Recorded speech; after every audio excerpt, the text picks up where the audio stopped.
அனைவருக்கும் வணக்கம். சுய ஜாதகங்களின் அடிப்படையில 12 லக்னத்தில் பிறந்தவருக்கும் புகழ் தரும் கிரகத்தை பற்றி தான் இந்த பதிவுல தெளிவா பார்க்க போறோம். பொதுவாகவே எல்லோரிடத்திலும் இருக்கக்கூடிய ஒரு எண்ண ஓட்டம், நாம் இருக்கக்கூடிய இடங்களிலாவது புகழடைய வேண்டும், அல்லது செய்யும் தொழிலின் மூலியமாக புகழடைய வேண்டும், சேவையின் மூலியமாக புகழடைய வேண்டும் என்ற எண்ண ஓட்டங்கள் இருக்கும். ஆனா எல்லோருக்குமே இந்த புகழ் கிடைச்சிருமான்னா கண்டிப்பா கிடையாது. ஜோதிடத்தின் அடிப்படையில் சில முக்கிய கிரகங்கள் புகழை கொடுக்கின்றன. அதுபோல் முக்கிய ஆதிபத்தியங்கள் புகழை கொடுக்கின்றன. இந்த புகழ் என்பது எல்லோருக்கும் கிடைக்கக்கூடிய ஒரு விடயமான பொருளும் அல்ல. அந்த வகையில உங்கள் சுய ஜாதகத்தில் புகழ் அடையக்கூடிய விதியை தீர்மானிக்கும் ஆதிபத்தியம் யார், கிரகங்கள் யாருன்றத 12 லக்னத்திற்கு பார்க்கலாம். அந்த வகையில மேஷ லக்னத்துல ஒருத்தர் ஜனனிச்சிருக்கிறீங்க.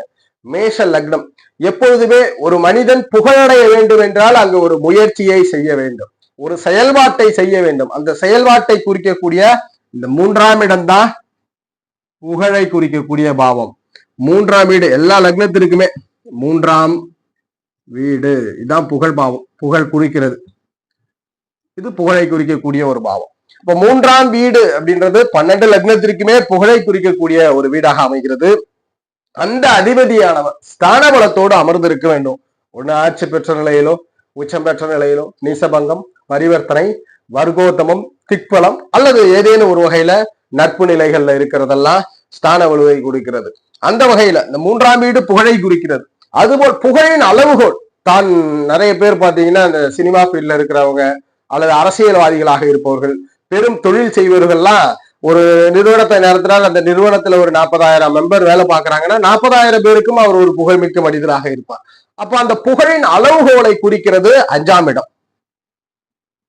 இந்த 5ஆம் இடம் தான் புகழின் அளவுகோல். 5ஆம் இடம் புகழ் அளவுகோல். புகழின் அளவுகோலை குறிப்பது 5ஆம் இடம். அதுபோல் ஜாதகரை எங்கிருந்து பிறந்தாரோ, எந்த நிலையில பிறந்திருந்தாலும், அவர் கடைநிலையிலே பிறந்திருந்தாலும், முதன்மை நிலையில் பிறந்திருந்தாலும், பொருளாதாரங்களிலும் புகழ்பெற்றவருக்கு பிறந்திருந்தாலும், இந்த 5ஆம் இடம் வலுப்பெற்றாதான் பெரிது அதீத புகழின் உச்சத்தை அடைவார். அளவுகோல் புகழ் 5ஆம் இடம் வலு இழந்துருச்சு, 3ஆம் இடம் மட்டும் நல்லா இருக்கு, ஜாதகர் புகழோடு இருப்பார், தான் ஒரு சிறிய கட்டமைப்புக்குள் இருப்பார். மற்றபடி பெருமளவிற்கு அவர் புகழ் கொண்ட நபரா இருக்க மாட்டார். ஒரு உதாரணத்திற்கு, ஒரு ஆசிரியர் என்பவர் பள்ளியில் ஆசிரியரா இருக்கிறார்னா மாணவர்களுக்கு அவர் ஒரு அறிவு மிக்கராகவும் ஒரு திறமை மிக்கவராகவும் காட்சியளிக்கப்படுவார். ஆனா சமூகத்துக்கு அப்படி என்ன கிடையாது. அதுபோல ஒரு சாதாரணமாக ஒரு சினிமா ஃபீல்டா இருக்கலாம், அரசியல்வாதிகளாக இருக்கலாம், அவருடைய புகழ் அவர் இருக்கும், அவர் ஆளும் இடங்கள்ல தெரியப்படும். அது போலதான் இந்த 5ஆம் இடம் ஒருவருடைய அளவுகோலை குறிக்கிறது, 3ஆம் இடம் புகழை குறிக்கிறது.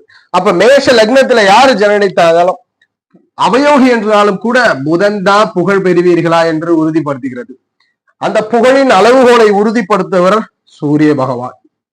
புதனும் சூரியனும் இந்த 2 கிரகம் தான் மேஷ லக்னத்துல யார் ஜனனித்திருந்தாலும் புகழ் கொடுக்கக்கூடிய கிரகம்.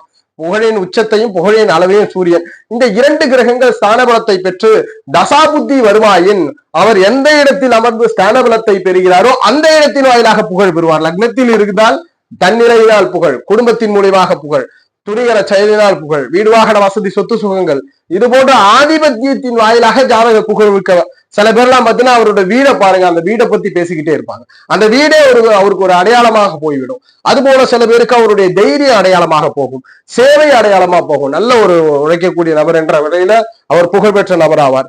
பார்ட்னர் விஷயங்கள், ஒப்பந்தங்கள், இது போல தூரதேசங்கள். 9ஆம் இடம் என்பது தான தர்ம சிந்தனைகளின் மூலியமாக புகழடைவார். அப்ப ஜாதகத்துல இந்த ஆதிபத்தியத்தில் கிரகங்கள் இருக்கிறதோ அதன் வாயிலாக புகழ் கிடைக்கும். ஆனால் இந்த 2 கிரகங்களும் வலுவிழந்து விடக்கூடாது. வலுவிழந்தால் கண்டிப்பாக புகழ் இல்லை. அப்ப மேஷ லக்னத்திற்கு புதனும் சூரியனும் தான் புகழை குறிக்க போகின்றன. ரிஷப லக்னத்துல ஜனனிச்சிருக்கிறீங்க, புகழ் அடைய வேண்டும் என்றால் கிரக விதி என்ன? சந்திரன் புகழடைவதை குறிக்கிறார். புகழின் அளவுகோலை புதன் குறிக்கிறார். புதன் தான் ரிஷப லக்னக்காரர்கள் எந்த அளவுக்கு உச்ச புகழை அடைகிறார்ன்றத குறிக்கக்கூடிய கிரகம். இந்த புதனும் சந்திரன் இந்த 2 கிரகங்கள் தான் ரிஷபத்தில் பிறந்தவரை புகழ்மிக்க நபராகவும் புகழின் உச்சத்தை குறிக்கக்கூடிய நபராகவும் அமைகிறது. நிறைய பேரெல்லாம் புகழ் வேண்டும் அப்படின்றது நிறைய பேருக்கு வந்து இந்த மீடியா ஃபீல்ட்ல இருக்கிறவங்க அதிகமா எதிர்பார்க்கிறது. அவங்களுக்காகவும் அது போல அரசியல் துறையில இருப்பவங்க எதிர்பார்ப்பது, தொழில்துறையில இருப்பவங்களும் தன் இலாக்காவில் பெரிதுபடணுன்ற எண்ணம் இருக்கும். மிதுன லக்னத்துல பிறந்திருக்கிறீங்க. புகழ் குறிக்கக்கூடிய கிரகம் சூரியன். புகழின் அளவுகோலை குறிக்கக்கூடிய கிரகம் சுக்கிரன். மிதுன லக்னத்தில் பிறந்தவருக்கு புகழின் அளவுகோல் சுக்கிரனால் தீர்மானிக்கப்படுகிறது. புகழை குறிக்கிறவராக சூரியன் வருகிறார். அதுபோல் இந்த 3ஆம் இடம் என்பதும் இங்கு ஒரு கிரகம் அமர்ந்து ஸ்தான பலத்தை பெற்றாலும் புகழ் கண்டிப்பாக ஏற்படுத்தி கொடுக்கும் ஆதிபத்திய ரீதியில. அதற்கும் தசாபுத்திகள் வரும்பொழுது அந்த புகழை அடைவார். நிறைய பேர்லாம் பாத்தீங்கன்னா கிரகம் வலுவா இருக்கும், ஆரம்ப காலங்களில் சிரமத்தை பட்டு ஒரு 40 வயது 50 வயதுக்கு பிறகு புகழ் அடைவார். அல்லது ஜாதக ரீதியில சில பேருக்கு சிறு வயதுகளிலே புகழடையக்கூடிய பாகியம் கிடைக்கும். கடக லக்னத்துல பிறந்திருக்கிறீங்க. புதன் புகழடைவதை குறிக்கிறார். செவ்வாய் புகழின் அளவுகோலை குறிக்கிறார். கடகத்தில் பிறந்தவருக்கு செவ்வாய் தான் எந்த அளவுக்கு உச்சத்தை புகழடைய முடியுன்றதையும் புதன் அளவுகோலை அதாவது புகழை குறிக்கிறார். சிம்ம லக்னத்துல ஜனனிச்சிருக்கிறீங்க. உங்க ஜாதகத்துல இந்த ஆதிபத்தியம் எதுக்கு கொடுக்கணும்னா இந்த கிரகங்கள்ன்றதுக்காக.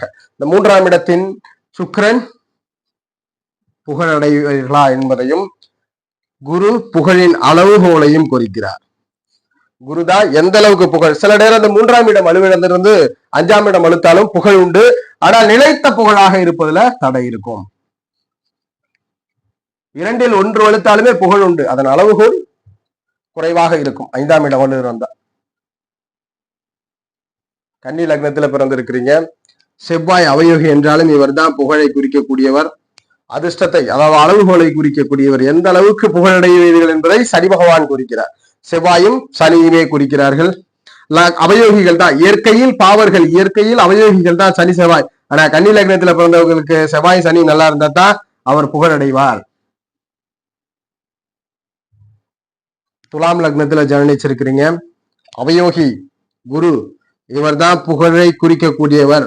புகழின் அளவுகோலை குறிக்கக்கூடியவர் சனி பகவான்.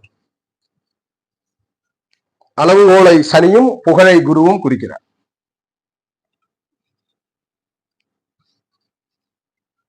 விருச்சக லக்னத்துல ஜனனிச்சிருக்கிறீங்க. விருச்சகத்தில் ஜனனித்தவருக்கு சனி பகவான் புகழை குறிக்கிறார். அளவுகோலை குறிக்கிறவராக குரு பகவான் வருகிறார். குரு எவ்வளவு பெரிய புகழை அடைவார் விருச்சகத்தில் பிறந்தவர் என்பதையும் புகழ் உண்டா என்பதை சனி பகவான் உறுதிப்படுத்துகிறார்.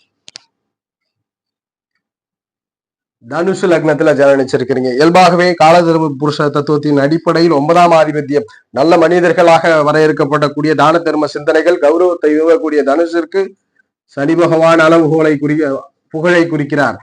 செவ்வாய் அளவுகோலை குறிக்கிறார். செவ்வாய் எந்த அளவுக்கு உயர் புகழை பெறுவார் என்பதை இந்த செவ்வாயும் புகழ் அடைவதை சனி பகவானும் உறுதிப்படுத்துகிறார்கள். மகரத்துல ஜனனிச்சிருக்கிறீங்க. மகர லக்னத்தில் பிறந்தவருக்கு குரு பகவான் புகழ் உண்டா என்பதை குறிக்கிறார். அதுபோல சுக்கிரன் புகழின் அளவுகோலை குறிக்கிறார். இந்த இடத்துலதான் கிரகம் இருக்கணும்னு அவசியம் இல்லை, எங்க வேண்டாலும் இருக்கலாம். ஆனா இந்த 2 கிரகங்கள் தான் மகர லக்னத்தில் பிறந்தவருக்கு 2 சுபர்கள் குரு சுக்கிரர்களே புகழை குறிக்க கடமைப்படுகிறார்கள்.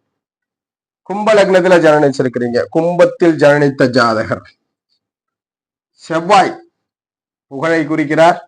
புகழின் அளவுகோலை புதன் பகவான் குறிக்கிறார். புதனும் செவ்வாயும் தான் கும்பத்தில் பிறந்தவருக்கு புகழடையும் புகழின் அளவுகளையும் குறிக்கக்கூடிய கிரகங்கள். இந்த கிரகங்களுடைய தசையோ அல்லது கிரகத்தில் தொடர்பு கொண்ட தசையோ வரும்பொழுது ஜாதகர் கண்டிப்பாக புகழ் பெறுவார். மீன லக்னத்துல ஜனனிச்சிருக்கிறீங்க.